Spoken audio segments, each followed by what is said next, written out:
Assalamualaikum warahmatullahi wabarakatuh. Waalaikumsalam. Sobat RH sekalian, jumpa lagi kita di channel yang keren ini. Keren. Jadi Salamnya radikal.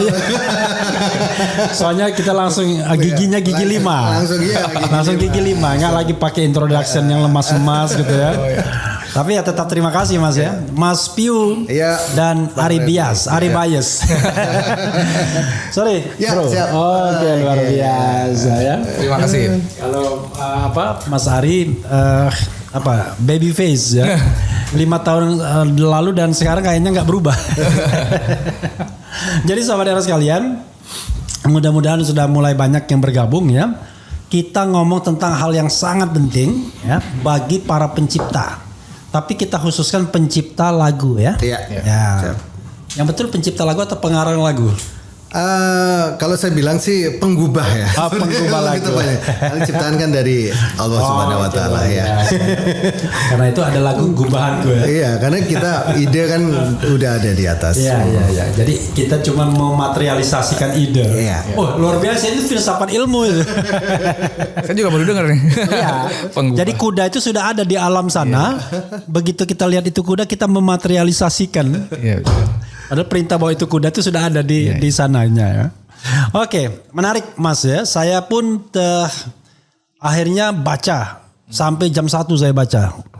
Walaupun saya orang hukum, tapi tidak boleh juga baca-baca terlalu cepat karena itu saya akan diskusikan dengan baik soal ini ya. Dan saya kira ini pengetahuan bagi Sobat RH sekalian. Saya bilangnya Sobat RH ya. Oh, sama kayak fansnya Padi, kita sebenarnya Sobat Padi. Oh, Sobat Padi, luar biasa ya. Karena memang ada lagu kita judulnya Sobat. Oh, Sobat gitu ya. Penggemar padi ya. Tahu juga. Sayangnya kita nggak nyanyi. Nggak bisa nyanyi. Taunya yang Sobat itu aja. Oke. Pertama kita dudukkan dulu persoalan antara Ari Bias dan Agnes Monica dari versi Ari Bias. Why menggugat, kemudian apa putusan hakimnya, dan sekarang apakah Agnes kasasi atau tidak, karena pengadilan niaga ya. Jadi dia langsung jumping up, tidak menggunakan pengadilan tinggi lagi. Silakan Mas Ari dulu. Oke. Ya ini berawal dari saya menemukan ada konser di 3 tempat, yaitu di Bandung, Jakarta, dan Surabaya. Dan itu tahun 2023 bulan Mei. Oke. Di tanggal 26, 27 dan 28. Nah, itu semua di dalam grup Holy Wing event. Oke. HW event ya. Ya. Holy Wing ya. Holy Wing ya. Ya. Penyelenggaranya pernah dilarang gitu. Ya, IO-nya Holy Wing lah gitu. Oke. Nah, di situ saya melihat itu di media sosial bahwa ada konser itu. Nah, tapi kan saya tahu lagu saya suka dibawain kan, yang bilang saja itu kan sering dibawain di konsernya Agnes. Oke. Nah, jadi saya diamkan saja dulu. Maksudnya lagunya dibawain nggak? Belum tentu dibawain kan? Ya. Kadang-kadang kan lagu hitsnya kan banyak nih. Ya. Mungkin dibawain atau enggak gitu. Nah, setelah ada, saya introduction sedikit. Yang belum tahu Ari Bias ini, ternyata Sobat Era sekalian, Ari Bias ini banyak menciptakan lagu dan kemudian dinyanyikan oleh penyanyi terkenal. Ada Agnes Monica, ada Krisdayanti ya. Dan beliau sendiri adalah personil dari band LKC. ya, kasih. LKC ya. Oke, silakan. Ya.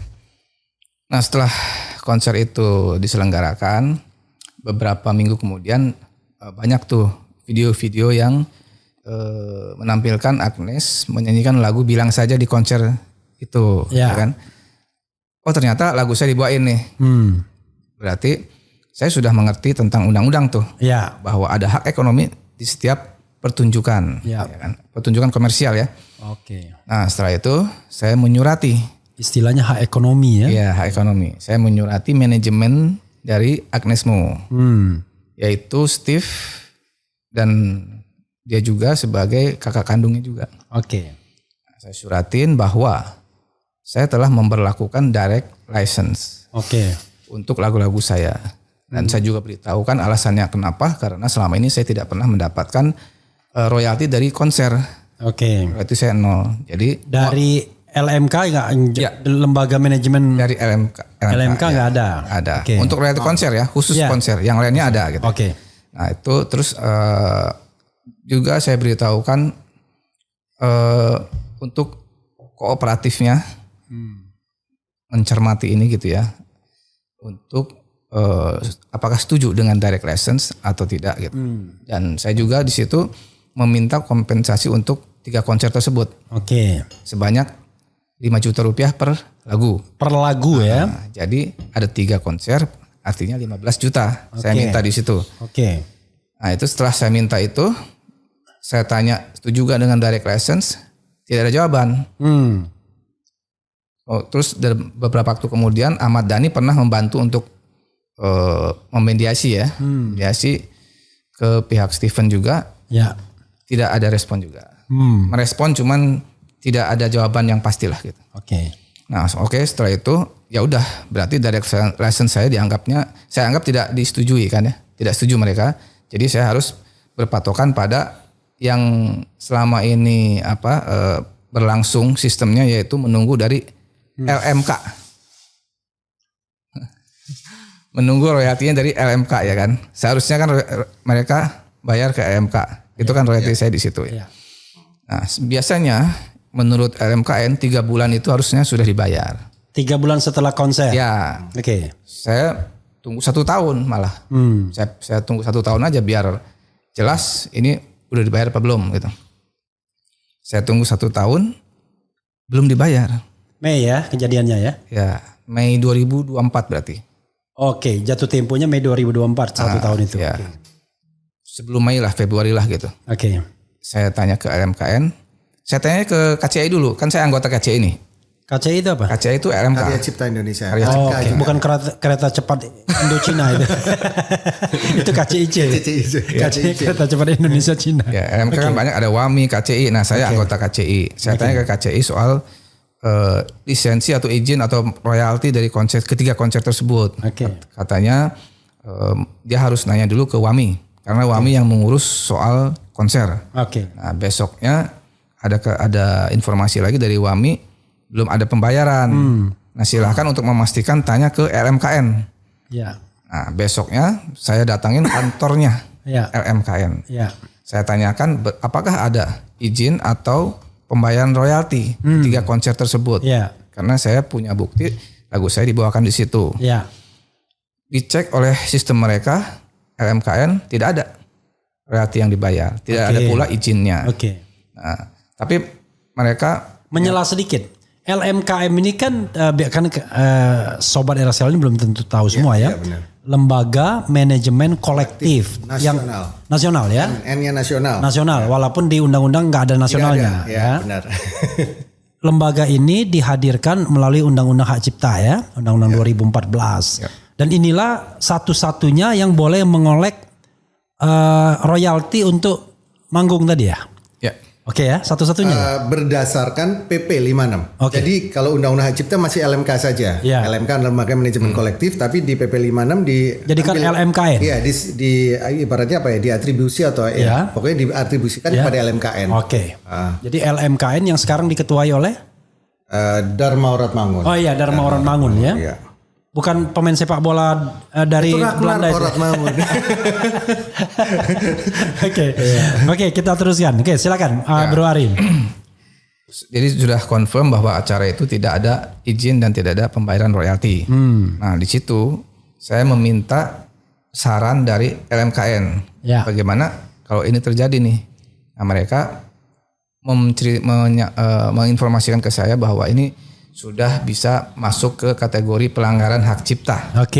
Itu dari LMKN.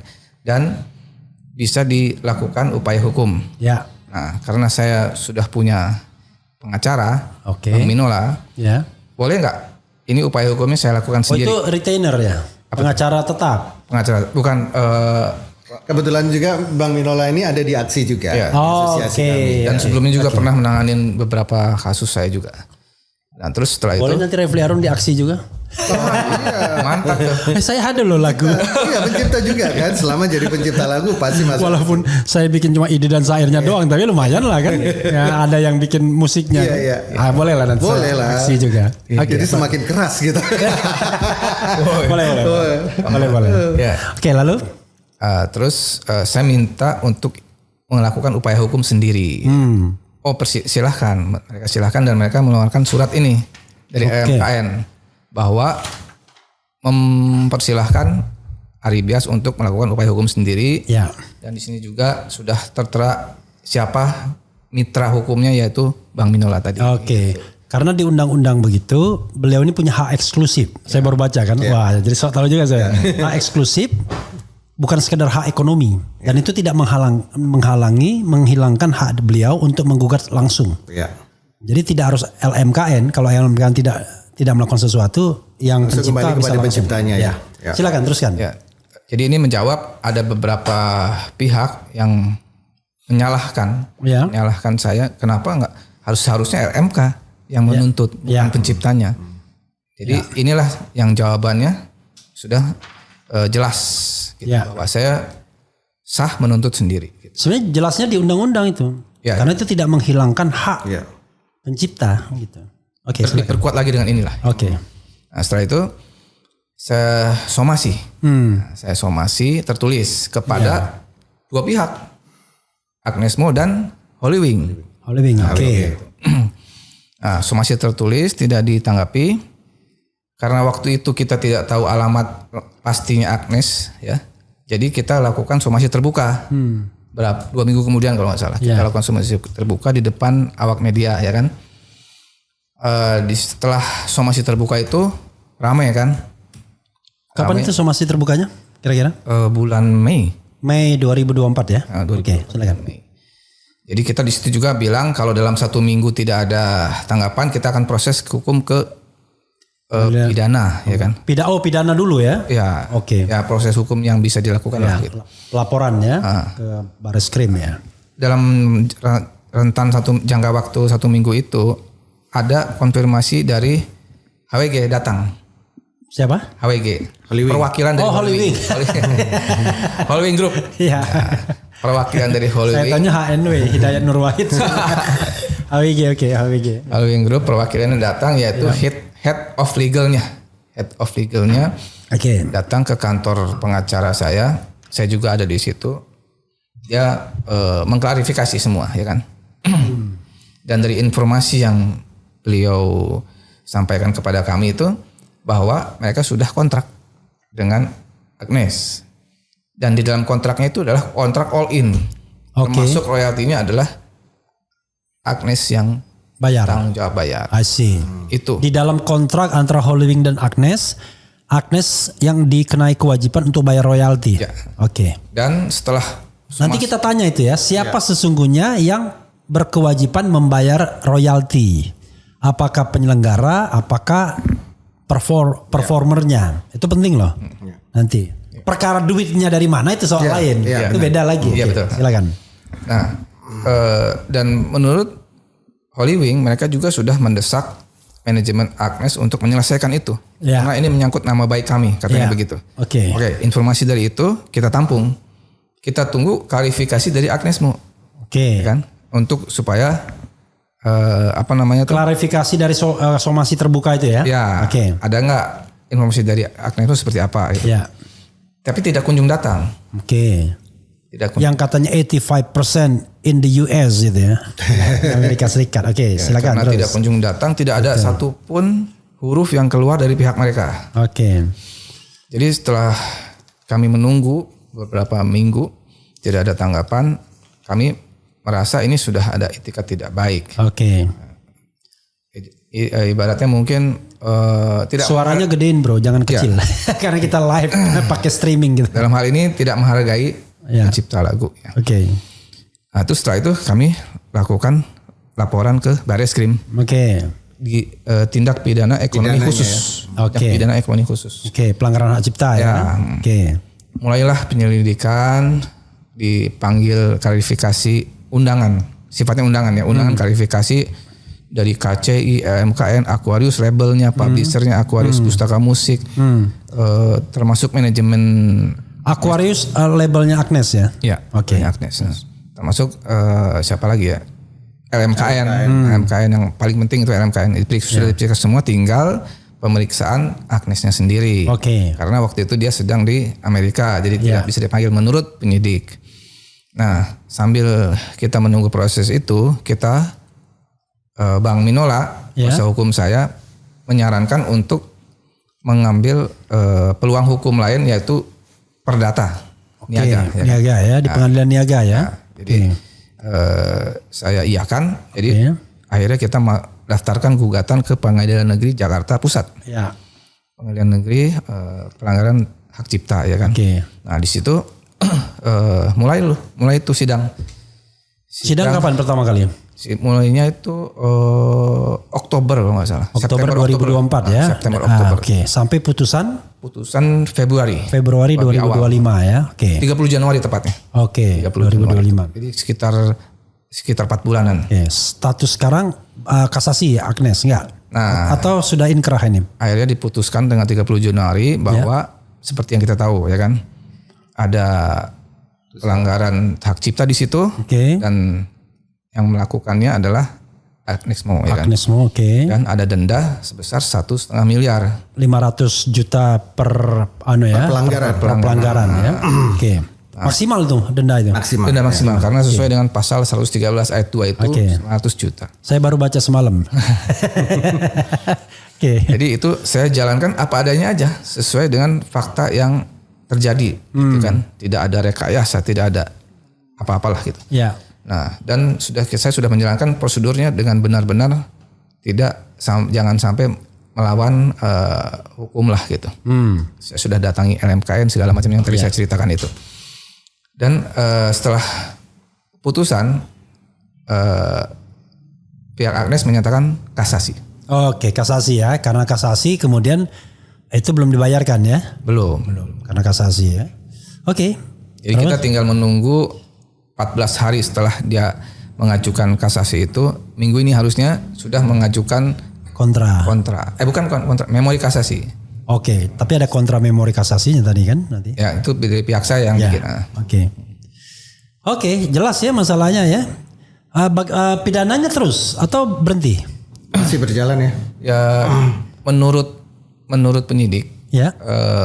Kemarin hubungi saya, katanya minggu ini sudah dijadwalkan.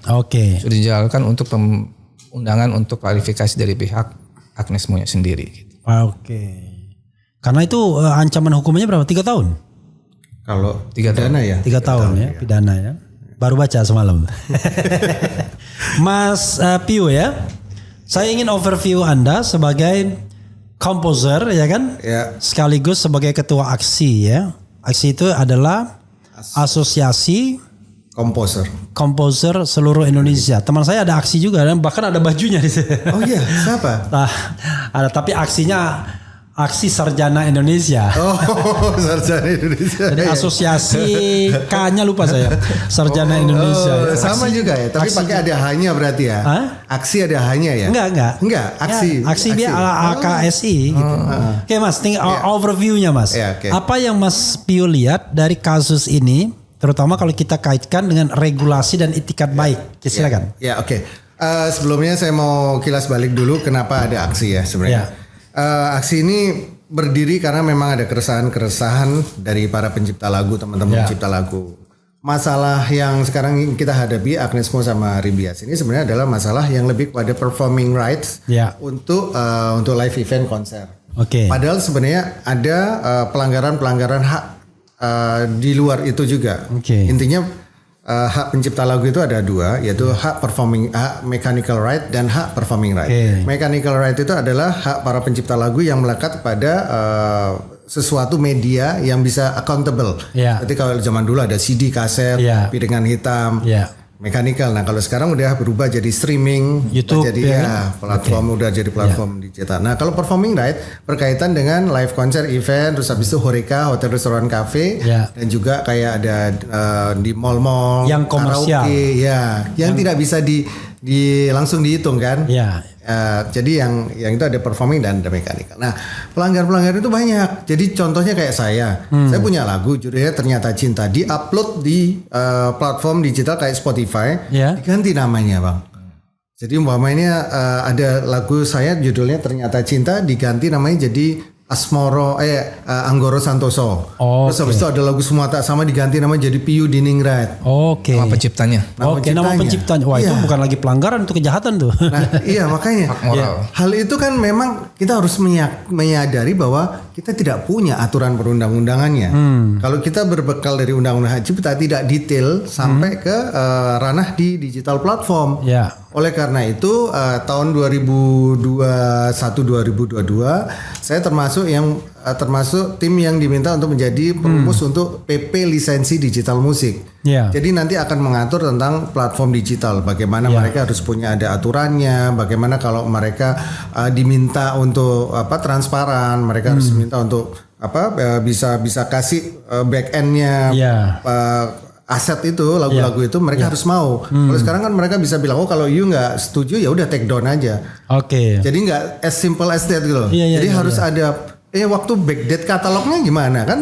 Udah pada ngambil keuntungan dari situ gitu. Nah itu lagi diatur tapi belum diketok palu sekarang Bang. Kan masih di di DPR RUU kan masih kan? Bukan. Kalau ini PP berarti. Oh ini PP. Sorry. Yang dibicarakan ini PP. PP. PP. Masih di Setnek dibalikin ke Kemenkumham di Dirjen PP. Masih biasa bolak-balik itu biasa. Iya Bang. Saya paham akhirnya saya dengan. Nah terus karena itulah kita masalah-masalah begitu aja banyak. Nah ternyata setelah kita teliti lagi, kita pelajari lagi, ternyata masalah performing art live konser ini teman-teman pencipta lagu ini tidak mendapatkan haknya. Seperti contohnya kita kasih contoh penyanyi A, dia membawakan karyanya si pencipta lagu, dia dapat sampai ratusan juta untuk sekali show, penciptanya nggak dapat. Nah harusnya kan kita melalui saluran yang sudah disiapkan, dong, melalui Undang-Undang Hak Cipta, yaitu melalui LMK. Nah, kalau LMK berapa persen per satu lagu? Di situ ada ketentuan menurut PP 56 tahun 2021 di situ disebutkan 2% dari jumlah tiket. Di SK Mas, di SK itu, SK Menteri itu. SK Menteri. SK Menkumham itu ya. SK Menteri Kumham itu disebutkan 2% dari tiket yang terjual atau 2% dari total biaya produksi.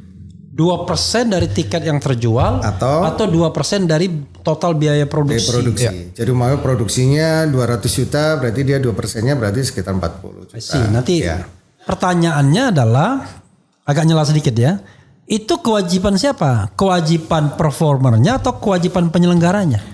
Nah, kalau sepengetahuan kami, walaupun memang ini pendapat kami yang melihatnya secara logika yang sederhana aja, bahwa itu sebenarnya adalah tanggung jawab dari pelaku pertunjukan atau penyanyi, performer. Kenapa? Karena mereka kan yang menggunakan lagu, yang mengamplifikasikan karya itu ke depan umum kan. Saya setuju itu. Kenapa? Ini alasannya. Setelah saya baca-baca kan memang nggak jelas pelaku pertunjukan. Pertama bahasanya kan pelaku pertunjukan. Ya bisa juga event organizer. Tapi kelemahan dari event organizer itu adalah jangankan kadang-kadang mereka rugi. Masa in case mereka rugi, tiba-tiba harus bayar royalti itu satu. Tapi kalau performernya itu nggak akan pernah rugi. Nggak pernah rugi. Sebelum manggung kan udah beres. Makanya. Karena itu sebenarnya harusnya persentase itu dari fee yang dia terima, honor yang dia terima. Kita sudah merumuskan itu Bang. Kalau dari biaya produksi ribet itu. Nah dari sini jadi ada transparansi dan mudah mudah sekali eksekusinya. Tapi yang jelas ini wilayah abu-abu. Wilayah abu-abu. Oke, teruskan Mas. Nah dari apa yang sudah diatur kan begitu kan kita melihat memang ada ketimpangan. Jadi kenapa kok penyanyi dia sampai ratusan juta? Pencipta lagunya itu loh nol, sama sekali tidak mendapatkan apa-apa. Oke lah, sekarang kita nelisik lagi. Oke, kalau begitu kamu royalti dari yang lainnya dapat nggak? Dapat, tapi juga tidak maksimal juga. Jadi kalau kita melihat berarti ada disparitas dong, ada kesenjangan gap yang luar biasa antara penyanyi dengan pencipta lagunya. Dan ini bukan pencipta lagu yang ecek-ecek gitu loh, yang memang pencipta lagu yang memang masih produktif dan masih tetap berkarya terus. Nah, oleh karena itulah aksi berdiri. Kita mau memperjuangkan itu. Kapan itu berdirinya? 3 Juli tahun 2023. Tahun lalu Mas. Kita udah 1 tahun. Jadi intinya aksi ini memperjuangkan hak pencipta atau pengarang lagu atau penggubah lagu tadi pencipta lagu. Jadi gini ya Bang. Iya. Jadi kita bukan iri penyanyi itu punya penghasilan besar kita ingin sama. Bukan, kita nggak pengen sama. Kita tahu porsi kita masing-masing. Iya. Tapi hak kita yang sedikit ini kok nggak ada juga. Gitu. Itu yang kita perjuangkan. Kita kembali ke sila keadilan sosial bagi seluruh rakyat Indonesia. Setiap itu per lagu ya 2% tuh ya? Kalau itu tidak. Itu karena dari total biaya. Total biaya. Kecil banget. Makanya kalau umpamanya kita hitung dari total biaya produksi yang kecil dan itu kan harus dibagi. Dan sebenarnya paling bagus itu adalah per lagu yang dinyanyikan oleh performer. Kalau dia dapat 100 juta, kalau dia nyanyikan 3 lagu, ya berarti dapatnya 6%. Berarti dapatnya 6 juta. 6% dari mana tuh? Kan 2% tadi. Kan 3 lagu kan. Iya.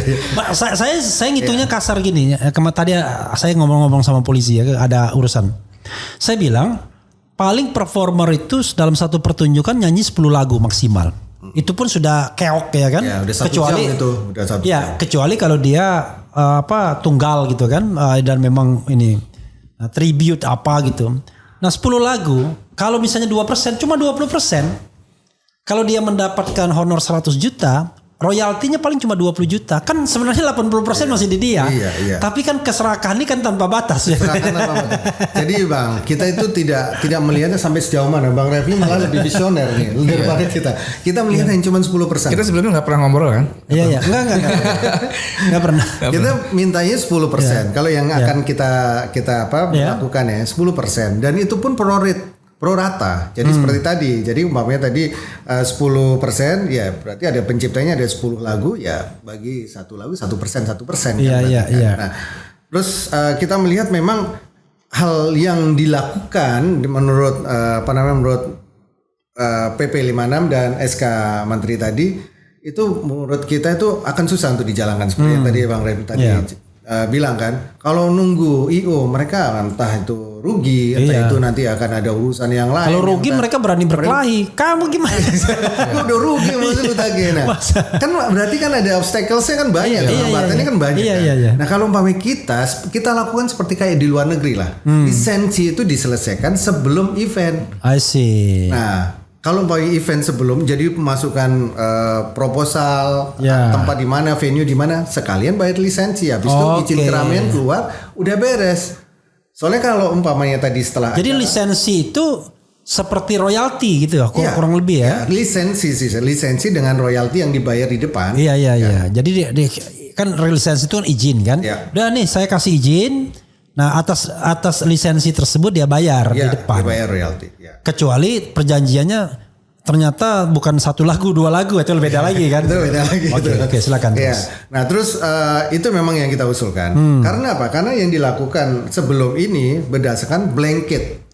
Jadi 2% itu blanket Bang. Iya, yang tadi kita nggak jelas jawab. Jadi kita nggak tahu mereka terima, taruhlah tadi umpamanya 4 juta dari 200 juta total produksi. Mereka habis itu mereka baginya kemana nih? Penciptanya siapa aja? Ya menurut mereka habis itu dipotongin dulu, potong biaya LMK, dipotong biaya ini lagi, akhirnya alhasil saya dapat royaltinya 125.000 setahun. Oke. Kayak masih mending nulis buku tuh nggak pernah dapat royalti. Nggak jelas. Jadi kalau penerbitnya bilang belum untung katanya, loh gimana? Nah si Mas Ari Bias 0 bahkan. Dan karena itu tadi. Dan undang-undang ini kan sebenarnya diberlakukan sejak tahun 2014 ya. Berarti kan sudah 10 tahun nih. Ibaratnya kita sudah kasih kesempatan 10 tahun dikelola oleh lembaga itu ya. Dan hasilnya mana gitu kan? Hasilnya kita tidak memperlihatkan hasil yang memuaskan gitu. Nah berarti ada sistem yang fail atau yang salah lah gitu di sini gitu. Nah kita mencoba cari di mana salahnya gitu kan. Nah, menurut Mas Ari di mana salahnya? Ini menurut pribadi saya. Karena selama ini kita salahnya membebankan tanggung jawab izin dan royalti itu kepada IO. Seharusnya kepada penyanyi. Karena itu juga yang mengakibatkan problem sosial. Karena apa? Penyanyi tidak peduli pencipta lagu dapat royalti apa enggak, ya kan? Karena itu sudah tanggung jawab IO lah. Bahkan dia tidak peduli IO rugi atau enggak. Enggak peduli. Dan setelah dan banyak terjadi juga setelah konser IO-nya kabur-kaburan. Ya. Akhirnya yang korban siapa? Hanya pencipta lagu yang korban. Iya, iya. Musisi yang main di situ, makeup artis, soundman, lighting bukan korban, mereka dibayar. Iya, iya, iya. Hanya pencipta lagu yang korban, ya kan? Yang bikin kopi aja, yang ngadu kopi dibayar. Iya. Jadi salahnya di situ. Dan menurut saya memang jalan keluarnya harus artis yang bayar itu. Jadi pemahaman bahwa yang wajib membayar royalti IO itulah penyebabnya. Jadi gini, tambah aja nanti, tambah misalnya honor 200 juta plus misalnya kan 2 juta untuk royalti. Nah, jadi royaltinya untuk bayar itu dikasihkan ke artis yang melaksanakan kewajibannya kepada lembaga ya. Mau lembaga atau mau direct nanti?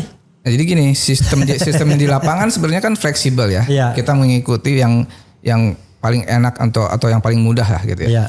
Jadi sebenarnya royalti itu tidak mengurangi honor artis. Iya. Tidak mengurangi. Sebenarnya kita cuma minta apa dukungan atau apa namanya apresiasi dari mereka.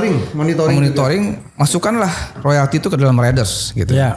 Sehingga si IO akhirnya membayar royalti gitu. Iya. Tapi kalau saya usulkan itu tetap penyanyi yang bayar walaupun duitnya dari IO. Ya gitu. Jadi kan nanti honor plus untuk royalti. Nah, jadi nggak dikurangin dia. Ketika terjadi pelanggaran hak cipta, tidak dibayar royalti, tidak ada izin. Jadi siapa yang menanggung yang menjalankan sanksinya? Penyanyi. Gitu. Ya. Karena akhirnya dengan begitu penyanyi memiliki tanggung jawab jadinya gitu. Ya, karena dia remains ya. Dia remains. tetap sementara EO udah bubar. Jadi dan EO belum tentu tahu alamatnya di mana, nomornya di mana. Apa namanya kalau IO kan bisa umurnya kan bisa pendek kan. Makanya. Dan hari ini dia bikin event, habis itu rugi, habis itu mereka bulan depan udah bubar. Kalau penyanyi kan kita tahu dia akan selalu membawa secara individual kan memang lebih dan ini terbukti di putusan ini. Ya, di putusan ini kenapa? Selama ini kan kita berdebat itu tuh. Ya. Selama 10 tahun ini mungkin ya. Ya. Dan mungkin penyelenggara IO itu kita berdebat soal itu. Ada kami termasuk di aksi itu yang percaya bahwa pengguna itu adalah penyanyi. Ya. Nah, ada pihak lain yang merasa pengguna itu adalah IO. Ya. Tapi itu sebenarnya di dalam undang-undang hak cipta, di PP dan di SK pun tidak ada bahwa yang wajib membayar tuh tidak ada kejelasan lah pokoknya. IO, tidak ada kata-kata itu gitu kan. Maka putusan ini sebenarnya interpretasi dari itu. Putusan ini selama ini kan belum pernah ada kasus seperti ini. Ini diuji kita nih, kita uji nih. Benar nggak nih seperti ini? Ya. Ternyata benar. Yang kita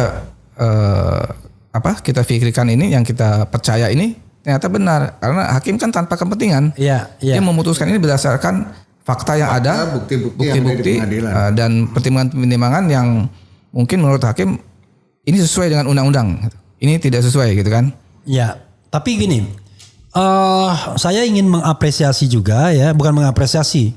Saya ingin katakanlah mendudukan hal yang barangkali tidak diketahui Agnes Monica ya, yaitu Agnes kan mengatakan bahwa urusan bayar royalti itu urusan EO-nya, penyelenggaranya. Dan sepertinya begitulah yang dia pahami selama ini kan. Dia cuma nyanyi doang, dapat honor, sudah itu ciao kan begitu. Tetapi itu jadi terbantah dengan perjanjian dengan Holy Wings tadi. Yang mengatakan bahwa mereka sudah kasih ke Agnes untuk royaltinya itu ya. Tadi kan ada yang Holy Wings tadi itu menurut keterangan paling tidak menurut mereka ya. Mereka. Itu di persidangan juga tidak ada. Enggak. Buktinya tidak. Oh enggak ada. Itu kan yang jangan-jangan sama-sama menghindar. Yang wajib atau yang berkepentingan untuk menunjukkan bukti itu kan bukan saya. Iya. Ya kan? Pihak Agnes. Iya. Tapi di sidang tidak ada bukti dokumen. Kalau memang ada, tunjukkan di pengadilan. Oke. Jadi Holy Wings itu cuma buang badan aja sebenarnya ya. Kita nggak tahu. Nggak tahu. Oke. Nggak tahu, memang saya yang menjudge gitu. Jadi kembali lagi Bang, saya pikir gini ya, mungkin ya kalau penyanyi yang harus memonitor atau mengawasi royalti kepada pencipta lagu itu sangat tepat sekali. Dan dia yang bertanggung jawab. Karena apa? Karena kalau mereka itu ingin konser atau ingin event pertunjukan selalu ada itu. Selalu ada riders. Agak dekat Mas. Nanti sayup-sayup terdengarnya. Kalau di podcast lain boleh jauh karena dia ditaruh di sini. Iya. Kalau ini live soalnya. Oke. Sorry, saya lanjutin lagi. Mungkin tadi ya. Jadi penyanyi itu kan punya ada satu ketentuan mereka ketika sebelum tampil, penyanyi, band atau performer lah yang lain. Nah, mereka kan punya riders. Nah, setidaknya mereka harus menempatkan lisensi itu di riders mereka. Sehingga mereka juga ikut mengawasi, bagian dari mengawasi, pencipta lagu gue ini udah dibayar belum ya? At least etika itu ada gitu loh, perasaan. Tapi karena selama 10 tahun itu dibiasain bahwa yang bayar itu pasti IO, penyelenggara, sehingga akhirnya mereka cuek. Mereka anggap itu bukan tugas gua, ini bukan kewajiban gua untuk ini. Sebenarnya dalam konsep seperti ini nggak salah juga Agnes, karena dia mendapatkan sebuah pengetahuan yang keliru. Disinformasi. Iya, disinformasi. Dan berdasarkan yang istilah dia best practice katanya kan. Yang tidak best juga. Yang tidak best. Ya kan? Katanya best practice-nya adalah ya EO yang bayar kan begitu. Tapi dalam konstruksi hukumnya kan sudah ada somasi.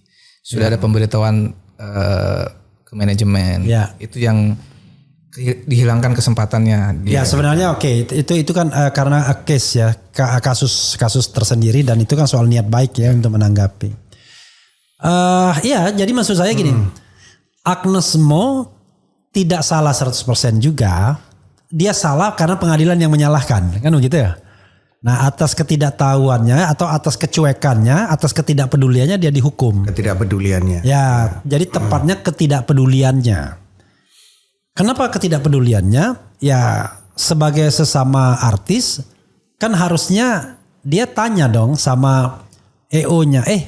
Ininya udah dibayarkan atau belum? Paling tidak moral dia seperti itu kan harusnya. Kalau menurut di podcast yang kemarin itu dia tanya.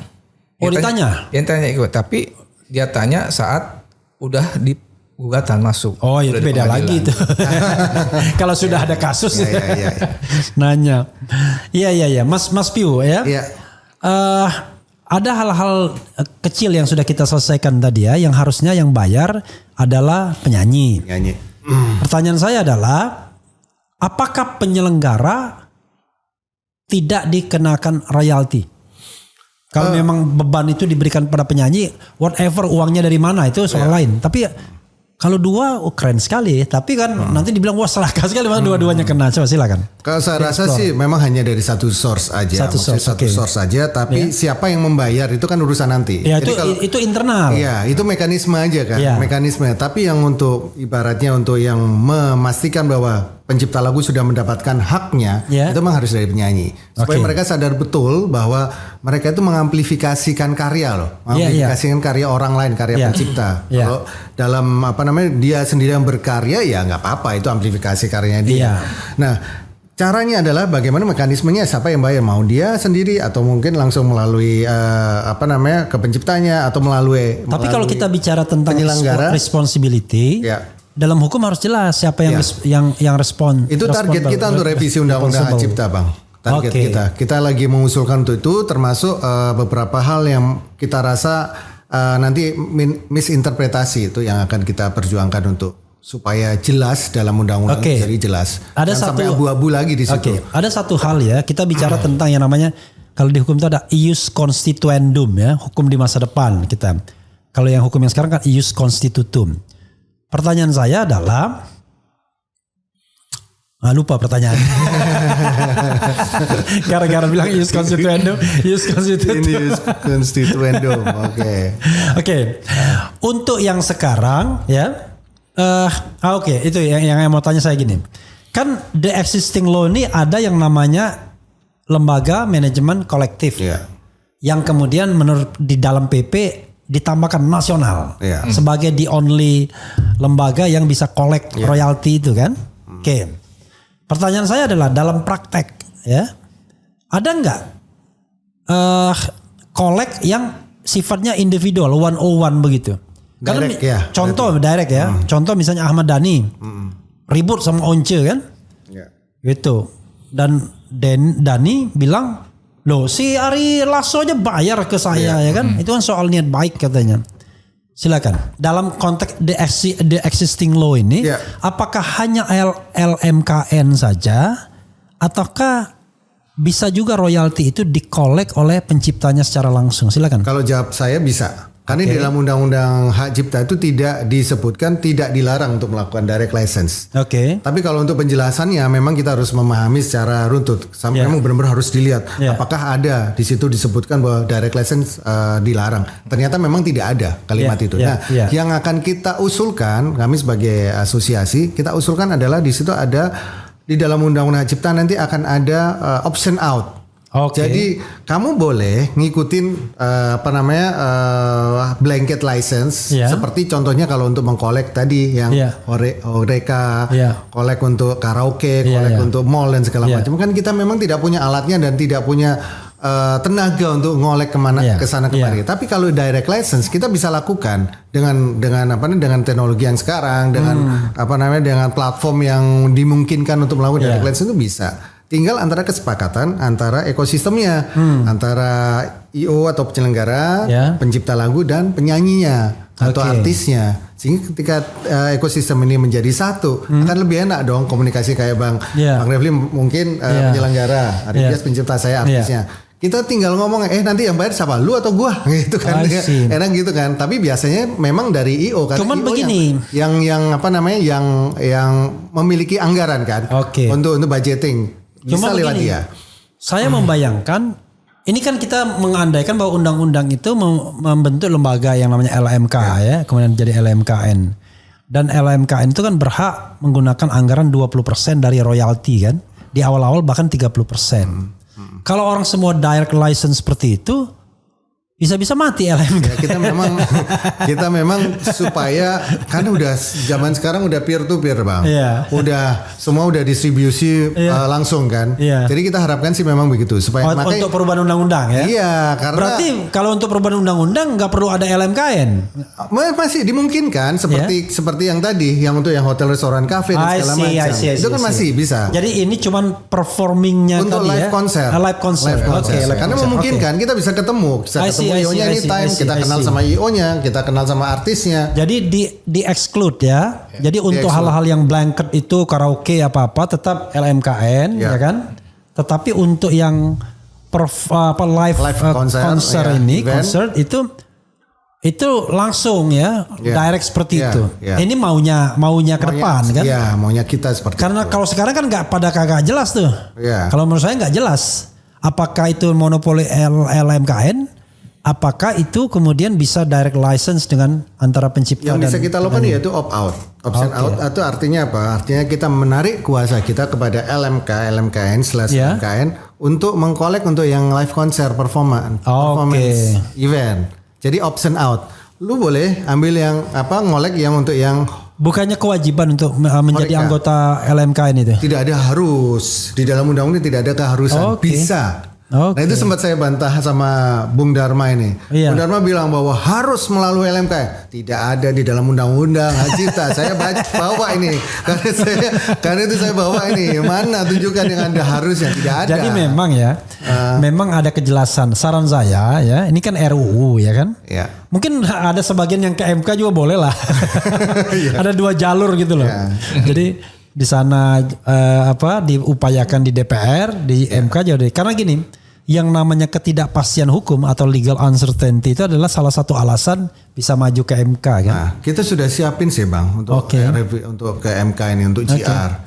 Tapi kemarin kita lagi mikir kita mau masukin MK, tapi kan revisi udah digulirkan ini. Gak apa-apa. Justru putusan MK itu akan memperkuat, akan ngunci. Kalau seandainya nanti revisi itu tidak ikut putusan mungkin MK. Bang Refli mungkin bantu kita untuk GR mungkin. Boleh bantu. Bantu podcast. Lebih bersuara ini kalau Bang Refli kan punya media nih, jadi lebih bersuara. Boleh, saya nanti daftar sebagai anggota aksi. Biar keren-kerenan. Langsung daftar ke ketuanya. Jadi to be recognized sebagai komposer. Wah, pada komposer itu maksudnya pembentuk kompos. Untuk pupuk. Oke.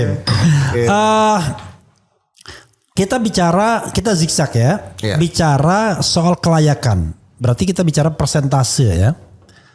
Tadi ada presentasi dihitung dari ongkos produksi.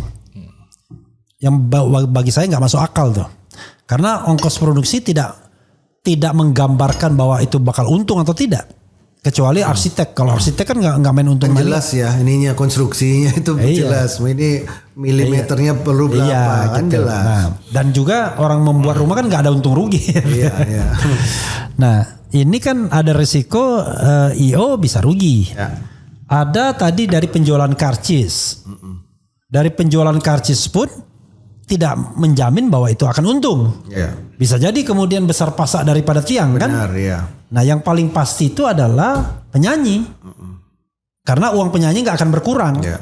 Bahkan biasanya sudah close duluan sebelum nyanyi dia. Kalau yang top kan biasanya kalau uang belum transfer nggak mungkin dia mau nyanyi kan. Nah gitu. Nah sekarang usulannya bagaimana? Ya kita mengusulkannya jadi lisensi ini adalah tambahannya adalah tambah at cost talent. Ya. Istilahnya at cost talent di RAB-nya si IO. Ya. Jadi lu tambahin aja at cost talent-nya. Jadi umumnya talent-nya berapa? Talent-nya umumnya 200 juta. Ya. At cost talent yaitu berupa lisensi itu adalah 10% dari 200 juta itu. Berarti 10% gede banget dong. Tadi lebih gedean punya Bang Rafli tadi 2% dari pelaku. Kalau 10% ini misalnya kan ada juga azas keadilan. 10% itu whole song list loh Bang. Jadi bisa dalam satu song list itu kan beda-beda penciptanya. Enggak, begini. Saya apresiasi. Tapi begini. Misalnya ya ada penyanyi yang bisa menciptakan lagu. Iya. Oke. Dia nyanyi 5 lagu. Cuma 1 aja lagu orang lain yang dia nyanyikan. 4 lain lagu dia sendiri. Ya. Masa sama dengan orang yang menyanyikan 5 lagu orang lain? Kita konsepnya pro rate. Iya. Jadi 10% itu dibagi dengan siapa aja yang di list itu. Kalau dia 1 lagu di situ ya dia dikurangin. Jadi dia hanya bayar 9 lagu aja. Jadi kalau dia bawain 4 lagu tadi, 10% itu dibagi 4 dulu. Nah, jadi untuk dia juga, untuk dirinya sendiri. Iya, dia juga. Oke, that's okay. Nah, itu maksudnya fair ya. Kalau dia sendirinya juga dapat, oke. Ya. Dia menyanyikan lagunya sendiri dan dia dapat royalti. Iya. Oke, jadi kan pro rata. Pro rata. Ada 5 lagu, 10% pro rata. Iya. Bagi 5. Bagaimana kalau misalnya ada penyanyi yang 2 lagu? Gimana? Dari 5 lagu itu 2 lagu punya Ari, 3 lagu punya penyanyinya. Kita pergi ke penyanyi yang lain yang ada di situ, penyanyi yang ciptain dia kasih ke penyanyinya. Jadi 2 lagu itu aja. Tapi pokoknya 2 lagunya itu berarti dapat pokoknya 2/5 dapatnya. 2/5. Akhirnya kalau 3 lagu 3/5. Iya. Kalau 4 lagu 4/5. I see. Oke. Pro rate jadi. Pro rate tetapi saya pikir sih fair sih Bang. Iya, dihitung per lagu sebenarnya. Iya. Oke. Jadi kalau di konser itu 5 lagu itu hanya penciptanya hanya 1 orang, ya dia dapat 10%. I know. Jadi ya itu sebenarnya per lagu, Bro. Cuman di clock 10%. 10%. Gitu. Ya. Kenapa kita ngambil 10%? Karena biasanya kalau royalti yang ada biasanya perjanjian antara artis dengan label biasanya 9% untuk pencipta lagu. Oke. Saya pikir untuk konser bolehlah 10% gitu. Tapi terlalu kecil. Kalau korupsi 30% katanya. Korupsi 30% katanya. Padahal kita kecil loh Bang. Maksudnya hak yang sewajarnya. I know. Tapi saya bukan itu. Saya berpikir bukan angkanya, tapi sebuah mekanisme yang berkepastian hukum. Iya. Jadi mekanisme yang tadi kan saya belum dijelaskan tadi yang 10%. Iya. Wah, kalau 10% dia 1 lagu buat dia semua enak betul kan? Padahal dia menyanyikan 5 lagu dan 4 lagu dia. Iya, Tapi kalau dibilang pro rate tadi, it's okay, good point itu. Artinya dalam konteks ini penyanyi sebanyak apapun dia hanya dikenai 10%. Dan tidak mengurangi biayanya dia kan. Tergantung perjanjiannya sama ini. Iya. Tergantungnya perjanjian sama EO. Kalau EO bilang royalti kamu yang tanggung ya. Iya kan ada juga begitu. Bisa kan? juga. Dia naikin dulu berarti. Iya. Oke, itu selesai kita ya untuk ke depan. Persoalan lagi adalah yang terkait dengan lupa lagi saya. ini barang baru ya. Oke. Lalu pertanyaannya adalah kalau ke depan lembaga semacam LMKN yang memonopoli royalti itu tetap diadakan atau nanti royalti itu boleh dititipkan kepada lembaga-lembaga lain? Kalau menurut saya ya Bang ya, LMK ini memang tetap ada, tapi hanya sebagai pengawas saja. Oke, bukan pemungut. Iya, sebagai asosiasi aja. Jadi dia mengawasi. Kalau pengawas tak ada duitnya, kata orang Padang, tak ada uangnya. Ini kan ada 20% biaya operasional. Dia minta dibayarin sama pemerintah. So far karena selama ini kan tidak. Mereka kan mengambil pembayaran kan dari apa yang diambil dari royalti. Iya, gitu. 20%, 30% itu. Ya. Jadi kan sebenarnya itu menikmati uang royaltinya dari pencipta juga sebenarnya. Iya. Jadi menurut saya banyak kan dia dapat jangan-jangan. Iya. Kan kalau saya baca 35 miliar yang terkolek gitu. 20%-nya kan 7 miliar. 7 miliar lumayan juga. Nah itu saya pikir sih lebih fairnya begitu. Jadi dia diberikan sebuah gaji dari pemerintah yang disiapkan entah itu dari berarti istilahnya State Auxiliary Agency. Kebanyakan kita State Auxiliary Agency. Ada Komnas HAM, ada KPU. Kita usulin aja pokoknya. Jadi lebih fair dia. Jadi dia tugasnya adalah mengawasi. Karena di dalam Undang-Undang Hak Cipta ini tidak ada fungsi pengawasan. Ketika mereka fail atau ketika mereka tidak bisa menjalankan tugas dan kewajibannya, tidak ada pengawasan ataupun punishment di situ terhadap pelaksanaan amanat itu tadi untuk mengumpulkan royalti tadi. Kan ada evaluasi kan per tahun dari Kumham kalau tidak salah saya baca ya. Tapi ya memang nggak jelas namanya evaluasi diadakan buktinya apa enggak. 10 tahun juga tidak ada evaluasi. Kan kadang-kadang kan undang-undang kehebatan Indonesia itu adalah undang-undangnya belum dilaksanakan sudah direvisi. Undang-undangnya belum dilaksanakan semua. Oke, tapi tadi ada yang saya raise di awal tadi. Kalau seandainya izinnya itu 101 gitu ya, direct begitu, saya pernah ngomong sama James F. Sunda bilang, waduh saya juga nggak kuat kalau gitu nanti banyak orang mau minta izin nyanyikan lilin-lilin kecil misalnya. Gimana saya jawabnya itu? Coba. Itu kan zaman dulu Bang. Zaman dulu. Kan tahun 2009 zaman internet belum sekencang sekarang ini. Zaman waktu itu platform masih jadi sesuatu mimpi. Jadi waktu itu masih belum ada waktu kita masih main Facebook masih main ini main Friendster itu mungkin susah. Kita internet kita dulu susah. Sekarang udah sangat bisa memungkinkan itu dengan teknologi yang sekarang ini kita pakai blockchain apa segala macam kan bisa. Semuanya bisa orang bisa melakukan. Jadi tinggal masukkan aja ceklok saya mau nyanyi lagu ini. Nanti tinggal ternotif masing-masing. Tinggal James F. Sunda nanti tinggal dapat info Mas James ada yang mau pakai lagunya lilin-lilin kecil. Ya dapat. Besok langsung terima atau hari itu bisa langsung terima. Jadi notifikasinya itu dari yang bersangkutan atau dari lembaga nantinya? Dari yang bersangkutan aja. Kita buat memang ekosistem ini pencipta lagu. Berarti event, providernya ada dong yang menciptakan sistem buat mereka.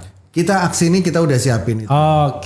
Itu yang paling penting. Itu. Karena dari pencipta sendiri kita merembukin dari pencipta semua. Jadi pencipta nanti bagian dari aksi misalnya, lalu aksi menciptakan sebuah sistem. Kalau mau minta izin, maka nanti ceklok ada notifikasi. Dari sang pencipta kalau penciptanya nggak lupa. Ini hari ini mau perform, tiba-tiba dia ada di mana, nggak jadi dinyanyikan. Nanti langsung kita telepon aja. Mau royalti nggak ya? Oke. Jadi pertanyaan saya, bagaimana dengan penyanyi asing? Pencipta lagu asing? Itu dimungkinkan sih Bang. Karena kalau pencipta lagu asing sebenarnya kan tinggal ada kerjasama afiliasi antar collecting management society yang di luar sana dengan sini. Nah kalau di sini kan memang saat sekarang ini memang diwakilkan sama WAMI. WAMI itu dia punya kerjasama afiliasi dengan SISEK. Supaya karya-karya pencipta lagu yang di luar sana bisa dikolek. Pencipta lagu Indonesia yang di luar sana bisa dikolek melalui SISEK. Sebaliknya juga begitu. Kalau di sini bisa dikolek oleh WAMI dan diberikan kepada SISEK. Sebenarnya masalah teknis mekanisme aja. Ada satu hal ya yang saya soal zigzag ya. Ini kan pengetahuan baru juga bagi saya. Yang menarik di undang-undang ini, kalau kita jual putus, itu hanya berlaku 25 tahun katanya. Setelah dijual putus itu, ya balik lagi kepada penciptanya. Sampai penciptanya mati.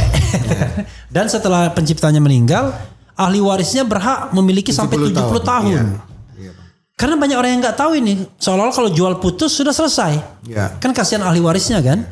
Karena saya dengar ada teman saya yang jual putus dan lagunya ngetop gitu. Itu pernah terjadi di salah satu dari anggota aksi namanya Tony Viali.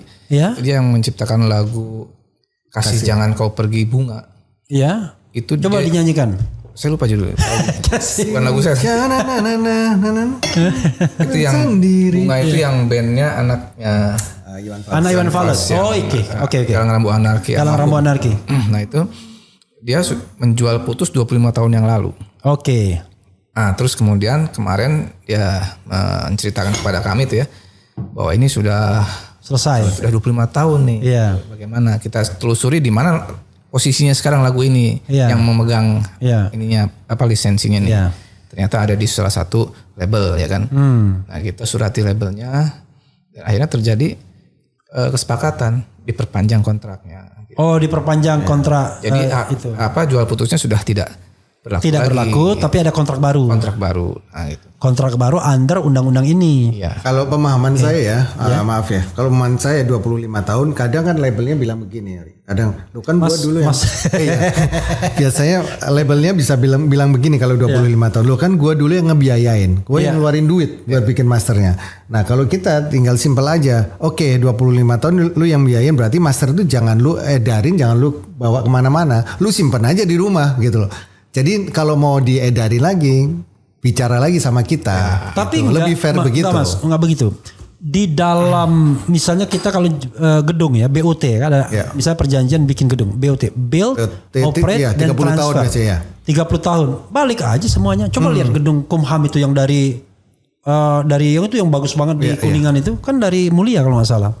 Jadi memang, bisa begitu ya Bang? Iya, jadi maksudnya gini within 25 years itu orang sudah pakai reasonable bahwa manfaat ekonominya itu sudah terpenuhi. Iya. Dan dia sudah untung berkali-kali dianggap begitu asumsinya. Jadi kita bisa ya ambil ya sebenarnya. By law ya, berdasarkan undang-undang langsung ambil. Gitu. Soalnya kadang mereka bisa bilang begitu, kan gue yang biayain yang 20 itu kan. Ya. Tapi ada tapinya ya. Saya juga ini pertanyaan baru lagi. Kalau kita bicara tentang right pencipta lagu, itu ada yang namanya arrangement. Saya lihat dibaca undang-undang itu ada juga hak aransemen itu ya? Ya ada Pak. Itu masuk di hak terkait namanya. Oh hak terkait. Hak terkait ya. Nah oke. Misal ya. Kita menyanyikan lagu X. Ciptaan Mas Ari. Tapi aransemennya Ahmad Dhani. Ya. Dan lagu aransemen itulah yang dinyanyikan oleh performer. Gimana coba? Nah memang ada. Jadi LMK ini kan ada beberapa LMK di Indonesia. Ada LMK pencipta itu ada WAMI dan KCI.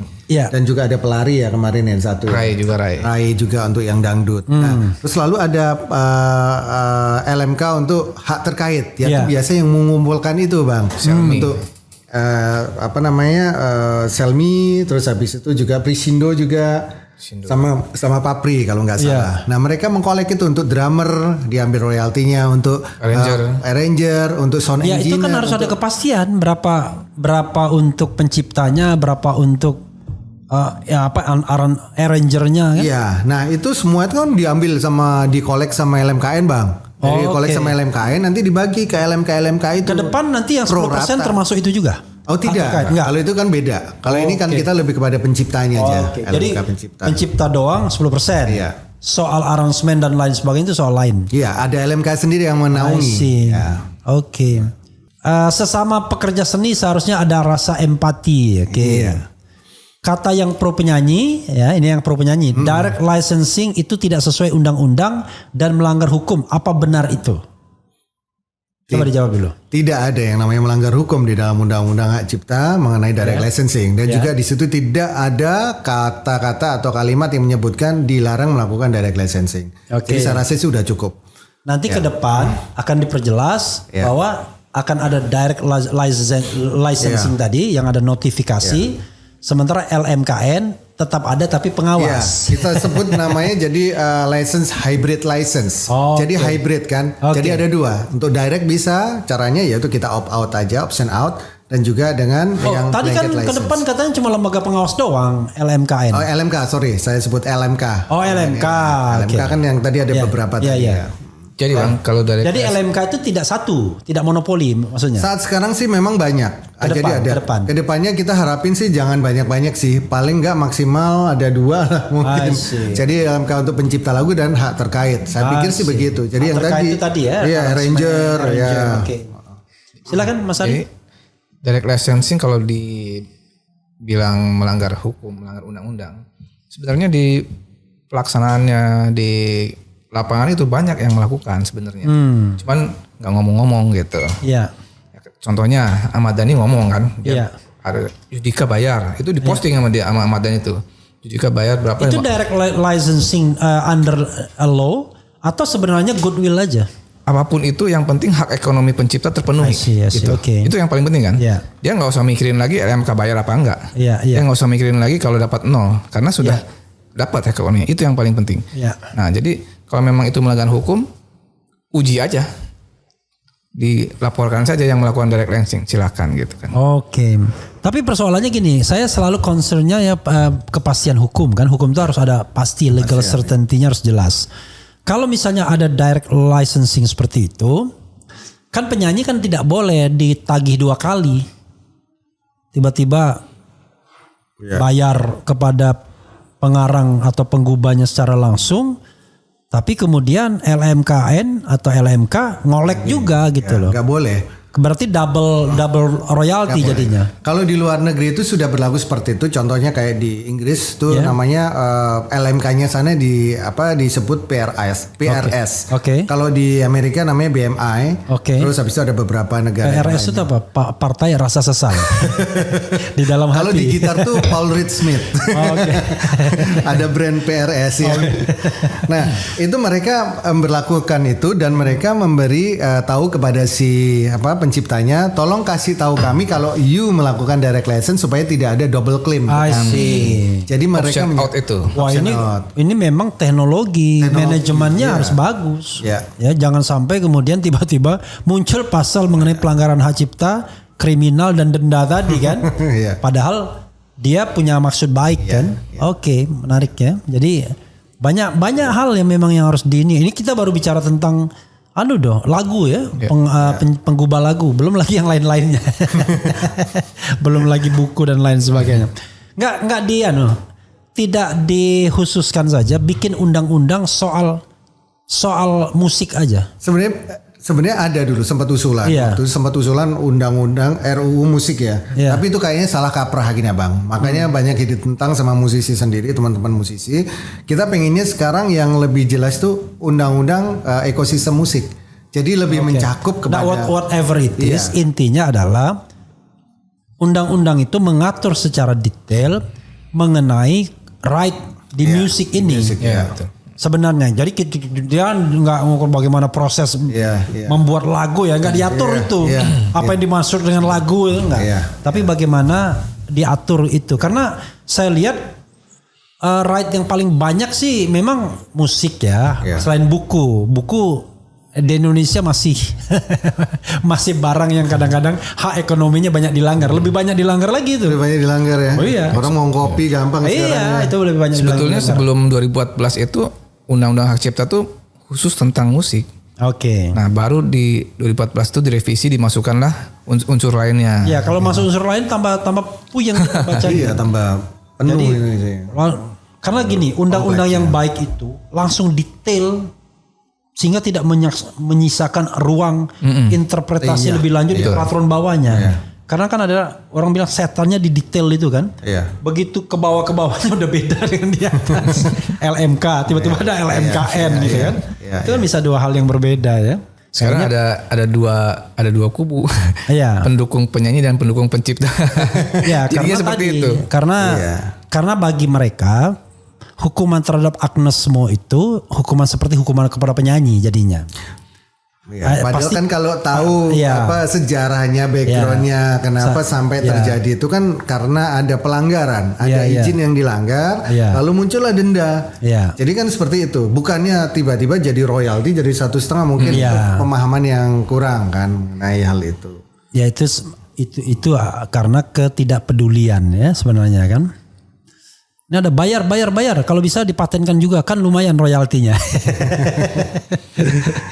Jadi kita kembali ke ini ada yang tanya ya. Itu kalau misalnya di sebangsa medsos ya YouTube misalnya. Itu mengkoleknya gimana? Apakah automatically di YouTube itu sudah selesai kewajiban? Kan kalau kita bikin kalau kita nyanyi siapa? Wah ini kena hak cipta.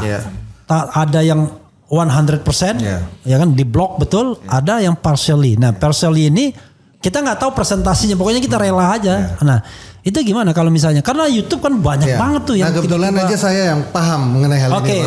Nah, contoh Permadani itu yang sampai puluhan juta yang nonton kan?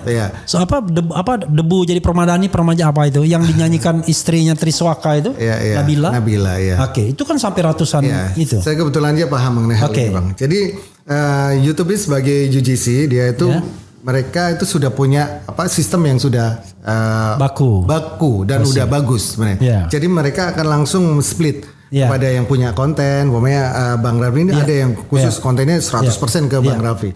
Termasuk audionya itu berapa punya Bang Rafli langsung.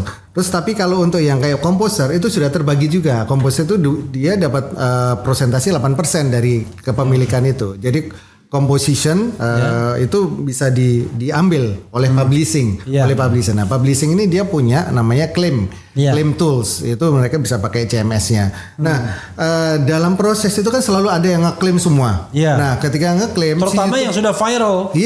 Nah, si YouTube nanti akan ngeblok langsung kalau umpamanya ada yang ngeklaim. Jadi umpamanya ada yang ngeklaim 100% dia akan diblok. Tapi kalau tidak ada yang tidak ada yang mengklaim atau tidak ada yang protes, dia akan kasih ke yang itu karena dia dianggap dia sudah memenuhi unsur bahwa dia memang yang memiliki dulu ada lagu yang pakai bedak itu kan dari sagu apa itu yang ibu-ibu mohon maaf yang ibu-ibu nyanyi tiba-tiba diklaim bahwa itu lagunya si yang ex Indonesian Idol itu lagu saya itu itu ngambil. Nah itu di YouTube itu nanti akan konflik. Kalau mamanya satu ada yang ngeklaim 100% lalu ternyata yang punya dia tahu nih langsung sama dia diklaim, dispute. Nah dispute YouTube langsung ngeblok langsung nge-freeze pendapatannya, langsung nge-freeze royaltinya, di-freeze sama dia sampai clear.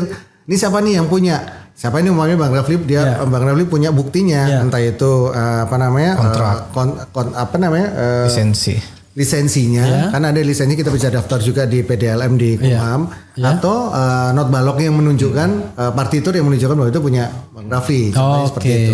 Nah YouTube nanti akan rilis ke Bang Rafli sebagai pemilik sahnya. Nah pertanyaannya adalah bagaimana dengan lagu yang tidak dilindungi copyright. Kadang-kadang kan sengaja kan kayak saya nih ada bikin lagu terserah aja lah belum ngetop kan. Tapi suatu saat meledak tiba-tiba kan kita mau mengklaim gimana? Nah Bang Rafli itu nanti pada saat ngupload punya yang namanya ISRC International Source Code Recording. Jadi itu udah identified itu punya Bang Rafli sebagai pemilik utama. Jadi walaupun nanti ada yang ngeklaim langsung diambil nih ini Bang Rafli punya hak untuk ngeklaim. Walaupun di awal saya tidak klaim. Kan biasanya kan gitu kan ada yang copyright, ada yang non copyright.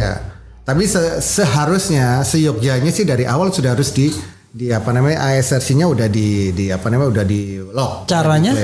Caranya nanti ada yang namanya kalau YouTube dia ada auto claim sama manual claim. Jadi kalau auto claim itu sama YouTube langsung diklaim. Jadi kalau ada orang lain yang muat itu langsung dia bilang ini copyright. Punya Bang Rafli otomatis.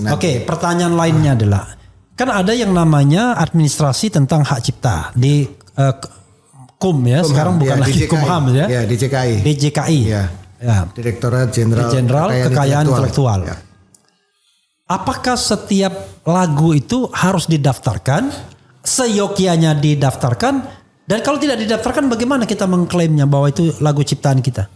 Nah memang Bang ini ada sedikit kita bicara lagu dulu aja, agak sedikit ada ada birokrasinya yang harus kita lewatin. Itu memang harus daftarin ke DJKI Kumham. Itu bayarnya 400.000 per lagu. 400.000 per lagu nanti akan cuman sebenarnya kalau lagunya ada 100 kan lumayan Bang. 400 juta kan Berarti Iya, makanya. Nggak masuk akal. Harusnya digratisin. Iya, it doesn't make sense itu. Tapi sebenarnya Nah, ini mumpung di sini kita ngomong Bang. 400.000. Hak cipta itu melekat ke penciptanya sebenarnya dengan prinsip deklaratif. Siapa duluan yang mempublikasikan, nah itu melekat kepada dia sebenarnya. Itu sudah cukup sebenarnya. Iya, kalau saya baca undang-undang itu memang iya. Jadi yang namanya hak cipta itu macam-macam. Misalnya bahwa dalam lagu itu ada penciptanya. Itu bisa menunjukkan sebagai bukti bahwa kan biasanya lagu ini penciptanya siapa. Jadi berbagai sarana bukti untuk mengatakan kita penciptanya itu tidak harus di DJKI tadi sebenarnya. Tapi cuman kan kalau YouTube tuh dia kan kan ini kita bicara internet ya. Jadi memang harus menunjukkan itu secara online dan segala macam. Nah, kalau umpamanya dari DJKI itu memang udah ada barcode-nya. Jadi udah ketahuan pasti ini milik sini. Siapa yang mau daftar 400.000? Iya itu makanya. Saya kemana daftar? Daftar. Temen berapa biji daftar? Sudah. Berapa ya? 2 nggak usah. 2 ya. 800.000. 800.000 kan nggak berani kan. Dan ada ini 100 lagu. Ada yang konsultan yang untuk menjalankan untuk ngurusin ini dan kadang mereka ngecasnya juga mahal sampai 1 juta memang sampai 2 juta. Kan ada kantor haki kadang-kadang. Nah, jadi konsultan hukum atau jadi konsultan. Jadi 1 lagu bisa 2 juta bang. Makanya karena dia lihat kaya juga nih orang ini. Tapi itu perlu ketika ada disclaimer, ketika ada konflik itu tadi. Ya sebenarnya kalau enggak ya enggak. Harusnya sebenarnya gratis itu. Itu kan ibaratnya negara memfasilitasi kan. Kalau begitu kita baru pencipta lagu yang belum menghasilkan apa-apa bisa hilang tuh lagu kita. Saya sempat dulu minta sama direktur cipta dari DJKI. Kebetulan kita mau bikin namanya Songwriter Festival. Tapi tetap kedekatan. Oh iya, sorry. Diingetin terus. Waktu itu kami sempat mau bikin. Itu resikonya streaming, live streaming. Kalau pakai yang begini kan santai kita di sini. Oke. Beberapa waktu yang lalu kami sempat ada inisiasi untuk bikin Songwriter Festival. Terus habis itu kita mau kasih hadiah buat pemenangnya atau 10 besarnya nanti kita daftarin ke Haki ke DJKI itu. Nah, saya minta ke direktur waktu itu, direkturnya, Pak minta dong gratis support lah.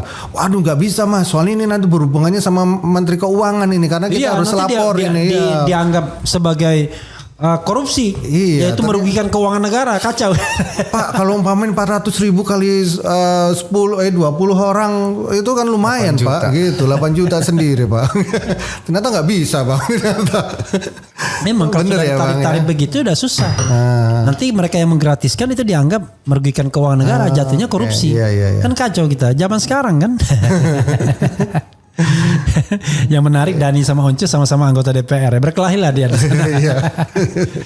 Seru. Itu. Oke. Arman Ariel, Agnes dan lain-lain. Suruh debat itu lembaga sama aksi komputer. Oh ini baru nih singer ini. Kita undang. Okay. Itu bukan lembaga, itu asosiasi mungkin. Ya, belum jadi juga. Cuman mungkin kumpul-kumpul di Instagram kali. Jadi yang namanya lembaga itu ada lembaga yang berbadan hukum, ada lembaga yang tidak berbadan hukum. Itu ada yang terdaftar, ada yang tidak terdaftar. Lembaga semua namanya. Oke, gimana? Kok sekarang kayaknya ada 2 blok ya kan? Ya itu tadi yang sempat disampaikan sama Ari tadi kan memang ada yang pendukung penyanyi dan pendukung pencipta lagu. Mereka datang ke Kumham kan, Menteri Hukum kan, Suparman Andi Aktas. Ya karena itu tadi mungkin ketidakpahaman. Jadi melihat kasus Ari sama Agnes Mo ini kan viral banget. Jadi ketika melihat ada angka 1,5 miliar mereka pikir itu adalah sebuah besok bisa terjadi juga pada kami gitu ya. Nah itu yang harus dipahamin bahwa ada pelanggaran di situ, ada izin yang dilanggar, selalu timbullah denda dan pengadilan memutuskan denda 1,5 miliar itu berdasarkan dari pasal 113 Undang-Undang Hak Cipta untuk pelanggaran per pelanggaran itu 500 juta. Dan di dendanya maksimal. Iya denda maksimal. Tapi kata Agnes we are not friend katanya. Kau pernah berhubungan sama Ari? Enggak, kita enggak teman. Oh iya. Waktu dulu bikin lagunya gimana sih, Ri? Dia mau nanya nih langsung ngomong. Dia bilang gitu loh. Kalau enggak saya salah dengar, we are not friend katanya. Karena kan waktu itu dia masih umur 16 tahun kan. 16 tahun, jadi masih. Anda 8 tahun. Berapa tahun dah saya, Bu? Udah nikah juga waktu itu. Oke. Ya jadi saya bikin itu kan berdasarkan permintaan dari Aquarius. I see. Kita lagi bikin album Agnes Monica album dewasa ya kan. Iya. Buatlah yang kira-kira nggak terlalu dewasa, nggak terlalu anak-anak juga gitu. Iya. Yang remaja lah gitu. Iya. Saya bikin lagu itu, terus akhirnya lagu itu disukai, diterima. Terus saya bikin musiknya, kita rekaman waktu itu ketemu. Nah di situ pas take vokal kita ketemu. Jadi lebih kalau dibilang teman juga nggak pernah berhubungan lebih. Iya sih, kalau teman itu kan kalau akrab ya. Lebih dari soal musik gitu kan. Hubungan kerja aja ya, kan? ya gitu. Oke. Jadi itu sih mungkin memang benar. Iya. Kalau bukan teman ya emang karena kita hubungannya kan profesional. I see. Gitu. I see. Oke, luar biasa ya. Mudah-mudahan ini tidak membuat keruh suasana tapi makin menjelaskan. Iya, saya rasa sih ini memang kayak waktunya buat para pencipta lagu ini naik kelas kayaknya sih Bang. Karena kan selama berapa puluh tahun yang lalu kita tahu banyak pencipta lagu yang hidupnya jauh dari sejahtera. Oke. Dan banyak sekali orang musik ini kan gak jelas itu. Iya, kalau yang jelasnya banyak ya kan, yang kaya rayanya banyak, tapi yang bahkan untuk makan sehari-hari aja nggak bisa itu. Padahal lagunya juga. hits, lagunya ngetop di mana-mana digunakan. Tapi memang karena distribusinya tidak pada tempatnya sehingga akhirnya mereka mengalami seperti itu. Ini yang harus kita rubah, ini harus kita benahin sama-sama. Makanya kita harapan kita para penyanyi, teman-teman penyanyi, teman-teman performer ini bisa duduk bareng sama kita cari rumusan yang tepat untuk itu. Nanti saya membayangkan ya, kalau kita misalnya mewariskan banyak lagu hits itu, ribut sesama ahli waris. Itu udah banyak terjadi kayak begitu. Saling klaim. Terutama yang. Nah itu maksud saya itu pertanyaan yang serius harus juga diselesaikan. Jadi lembaga komposer ini ya kan, komposer ini harus menyelesaikan itu juga. Saya pikir sih sekarang dengan kemajuan teknologi sekarang dimungkinkan sih Bang, karena bisa identified setiap karya kan. Jadi kalau dulu mungkin susah mungkin, oh ini karya gua, ini buktinya mana? Kalau sekarang kan tinggal identified, ya itu tadi ISRC-nya tadi kan ada barcode-nya kan. Setiap karya ini punya siapa? Saya bayangkan Ahmad Dhani misalnya kan Ahmad Dhani kan ada anak dari Maya, ada anak dari Mulan. Tapi by law hukum Islam itu semuanya punya hak yang sama kan, sesuai dengan porsi laki dan perempuannya kan. Dan harus diselesaikan sebelum dia ada. Iya, maksudnya. Karena kalau enggak nanti ribut. Iya benar. Gitu. Kecuali tadi melepaskan haknya. Tapi yang namanya warisan itu harus dibagi. Iya. Perkara dia melepaskan haknya itu soal lain. Tapi wajibnya dibagi. Bayangkan. Karena di Indonesia ini kalau sudah nggak ada orangnya susah ya Bang ya. Susah. Untuk itu. Karena itu harus bikin surat wasiat. Iya. Dan nih bikin surat wasiat. Katanya saya hidup dari 100 lagu yang hits gitu. Oke, Mas Biu mungkin closing statement, kemukakan apa yang satu lagi. Bagaimana kalau kita bikin yang slang, bukan slangnya, apa namanya? Apa itu? Lagu yang kita obrak-abrik itu loh. Tiba-tiba viral lagu itu, gimana? Haknya gimana? Remix ya? Bukan remix, lagunya tapi kemudian kita bikin di YouTube dengan syair yang berbeda. Tapi iramanya irama ini. Tetap kedetek. Jadi tetap kedetek sama YouTube-nya tetap kedetek yang original yang awal. Ya. Nanti kalau umpamanya di situ dia merasa bahwa dia menggubah atau dia mengadaptasi liriknya, ya nanti dia akan masukin ke situ. Nanti di YouTube tuh akan ada komposer, ada lirik, ada kan banyak tuh yang begitu kan. Tiba-tiba viral di YouTube kan. Padahal iramanya mungkin irama lagu Iwan Fals gitu-gitu kan, tapi ada Jokowi-Jokowinya. Nah itu bisa kita lakukan sih, proses claiming itu bisa kita lakukan selama kita punya toolsnya itu ya. Tapi ke lagu yang seperti Padiangan Project kan diakui sebagai karya juga. Iya kan dia mengajukan izin ke sana, ke LMK-nya sana, ke publishernya sana. Oke, mereka tetap harus. Tapi yang aslinya, yang originalnya dapat juga. Dapat juga. Apa istilahnya tuh kalau yang ini? Itu synchronizing. Bukan. Lagu yang kita pleasure itu apa namanya? Parodi. Ya, itu synchronizing tetap. Jadi musiknya tetap yang sana, melodi lagunya sana, kita cuman adaptasi liriknya aja. I see. Gitu. Oke Mas Piu, mungkin closing statement ke Sobat Era sekalian dan kepada siapapun yang mau mendengarkan Piu Padi. Iya, untuk Sobat RH yang sudah mendengarkan ngobrol-ngobrol kita yang bukan omon-omon ya Bang ya. Insya Allah. Ya mudah-mudahan ini bisa jadi edukasi buat teman-teman sobat RH semuanya bahwa ada hak dari para pencipta lagu yang harus kita perjuangkan, ada hak dari para pencipta lagu atas karya lagu yang dinyanyikan oleh para penyanyi atau artis, performer, dan itu harapan kita bisa kita jadikan satu aturan yang pakem, yang pas, yang bisa menjangkau seluruh kesejahteraan seluruh para pencipta lagu di Indonesia. Mudah-mudahan nanti revisi Undang-Undang Hak Ciptanya bisa terwujud, bisa jadi, dan para pencipta lagu akan sejahtera dan akan bisa memberikan, menjadikan ini sebagai tumpangan hidup atau menjadi sebagai sebuah pegangan hidup buat masa depan keluarga dan ahli warisnya.